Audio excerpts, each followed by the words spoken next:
방을 깨워 주님 앞에 나오신 모든 성도님들을 주님의 이름으로 축복합니다. 오늘의 말씀은 하나님이 어떤 분이신지 말씀해 주는 본문입니다. 세상에 어떤 것도 하나님보다 높아질 수 없음을 보여주는 것입니다. 특별히 바벨론의 신들의 무능력함을 조롱하며 또한 우상 숭배의 마지막이 어떠한지 보여주는 말씀이라 할 수 있습니다. 1절과 2절 보니까 많은 민족의 두려움의 대상이었던 바벨론이 무너지고 멸망합니다. 그러면서 그들이 따르고 섬겼던 신들이 가축에 실려 운반되어집니다. 이 말은 바벨론의 성공과 승리의 원동력이라 할 수 있었던 그 신들이 한낱 돌덩어리, 금덩어리였다는 것을 말해주는 것입니다. 이런 우상이 얼마나 힘이 없고 낮은 존재인지 6절과 7절을 통해서 말씀해주고 계십니다. 6절에서 말하는 것처럼 우상은 사람들의 주머니에서 나옵니다. 우리는 즉시 사용할 것과 잠깐 들고 다닐 물건을 주머니에 넣고 다닙니다. 요즘은 주머니 대신 백을 들고 다니는 분들, 작은 백을 들고 다니는 분들도 많이 계시죠. 그 가방이 주머니의 역할을 하는 거죠. 주머니가 되었든 작은 백이 되었든 우리가 가장 많이 사용하는 것을 가장 가까이에 두고 그것들과 밀접하게 생활합니다. 요즘은 그것이 스마트폰이라 할 수 있겠죠. 소통과 정보를 얻는 용도, 지갑과 열쇠의 용도로 사용되어지기 때문에 우리의 주머니, 우리의 가방, 우리의 가장 가까운 곳에 스마트폰이 항상 있습니다. 그런데 어느 순간 우리의 필요를 위해서 주머니에 넣고 다니던 그것이 우리의 믿음의 방향을 바꾸기 시작하는 것입니다. 주머니와 백에 들어갈 만큼 그 작은 그것에 우리의 마음을 두기 시작한다는 것입니다.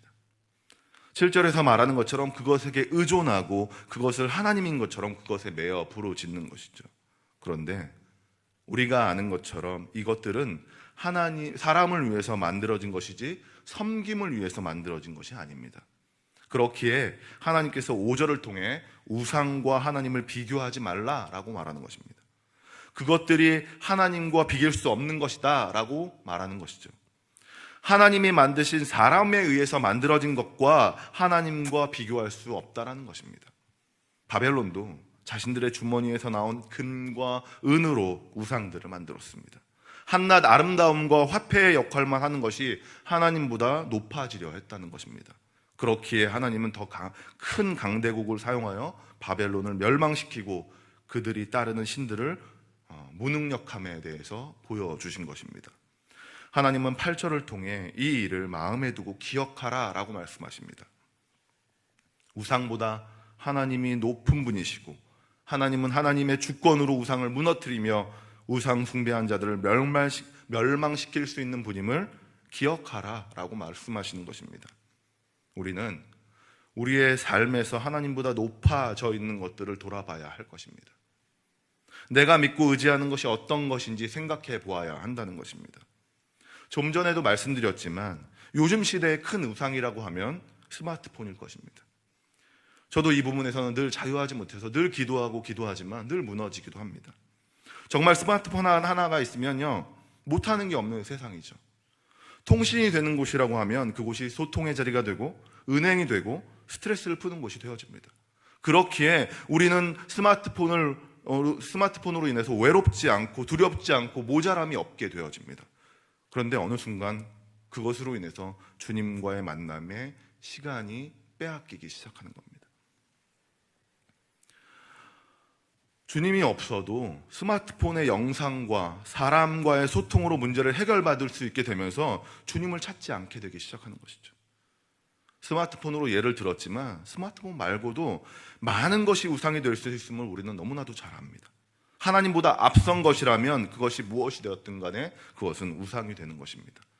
주머니에서 자신의 무언가를 꺼내듯이 가까운 곳에 두고 그것을 바라보고요 의지하며 하나님을 멀리하는 일이 있다면 그것은 우상 숭배며 멸망의 길이라는 것을 오늘 말씀은 가르쳐주고 있는 것입니다. 하나님은 우상 숭배하는 자들에게 이렇게 말씀하십니다. 12절 13절인데요 함께 읽어보겠습니다. 마음이 완악하여 공의에서 멀리 떠난 너희여 내게 들으라.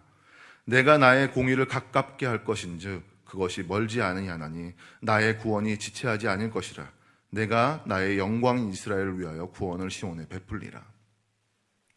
우리가 가깝게 여기는 것보다 하나님은 우리와 더 가깝게 계시다는 겁니다. 우리가 늘 가깝게 여기는 그것들보다 하나님은 우리의 마음 가운데, 우리의 삶 가운데, 우리 안에 내주하심으로 인해서 더 가깝게 계시다라는 것입니다. 하나님을 마음에 두고 공의를 따르라 말씀하시는 것이죠. 우리가 만든 우상을 버리고 주님을 따르고자 할 때 주님은 지체하지 않고 우리에게 구원을 베풀 것이다라고 말씀하는 것입니다. 그렇기 때문에 우리에게 우상을 버리고 우리 안에 있는 가까운 것들, 내가 너무나도 좋아하고 내가 너무나도 사랑하는 것들을 내려놓고 주님께로 나오라라고 말씀하시는 것입니다. 요한일서 5장을 통해 우리에게 이렇게 권면합니다. 요한일서 5장 20절 21절 말씀, 제가 쉬운 성경으로 읽어드리도록 하겠습니다. 하나님의 아들이 오셔서 우리에게 깨달을 수 있는 능력을 주셨기에 이제 우리는 진리이신 하나님을 알 수 있게 되었습니다. 우리의 생명은 참되신 하나님, 곧 그분의 아들 예수 그리스도 안에 있습니다. 그는 참 하나님이시며 영원한 생명이십니다. 그러므로 사랑하는 자녀 여러분 자신을 우상으로부터 멀리하도록 지키십시오. 요한이 이렇게 이야기합니다. 하나님께서 예수 그리스도를 통해 우상으로부터 멀어질 수 있도록 우리를 인도하셨다는 것입니다. 우리가 우리 삶에서 그리스도를 따름으로 우상을 멀리하고 하나님을 가까이 할 수 있는 것입니다. 사랑하는 성도 여러분, 그리스도를 가까이 함으로 우상을 멀리하는 하루를 살아가시길 소망합니다. 하나님께서 처음과 끝을 만드시고 그 안에서 하나님의 섭리 가운데 살아갈 수 있도록 하셨습니다. 우리가 우리의 욕심과 힘으로 세상을 이기는 것이 아닌 하나님의 힘으로 이기고 살아가는 것입니다. 우리가 우리의 힘으로 이기려 하는 것, 그것은 다 우상 숭배입니다. 하나님보다 더 가깝게 여기는 것들 모두 다 우상인 것입니다. 우상과 가까이 하는 하루가 아니라 하나님을 가까이 하며 축복과 은혜의 하루를 살아가시는 모두가 되시길 소망합니다. 우상과 비교할 수 없는 하나님을 그리스도를 통해 바라보며 그분의 계획 속에서 온전히 하루를 살아가시는 모든 성도님들이 되시길 주님의 이름으로 축원합니다. 아멘. 기도하겠습니다. 사랑하는 하나님, 우리 안에 있는 우상을 내려놓고 주님을 바라보며 주님과 가까이 하는 하루를 살아가도록 인도하여 주시옵소서. 우리가 가까이 했던 모든 것들을 돌아보며 주님이 아닌 것들을 뒤로하고 주님을 먼저 찾는 모두가 되게 하여 주옵소서. 우상을 멀리하고 참 생명 되신 주님을 따라 오늘 하루도 승리하는 모두가 되게 하여 주시옵소서. 코로나 상황 속에서 우리를 지켜주시고 보호하여 주시고 예배가 끊어지지 않고 찬양과 기도가 멈추지 않도록 우리를 인도하여 주시옵소서. 이 시간 계속해서 말씀을 기억하시며 또한 자신과 가정과 교회와 나라와 열방을 위해서 주여 한번 외치고 함께 기도하도록 하겠습니다. 주여.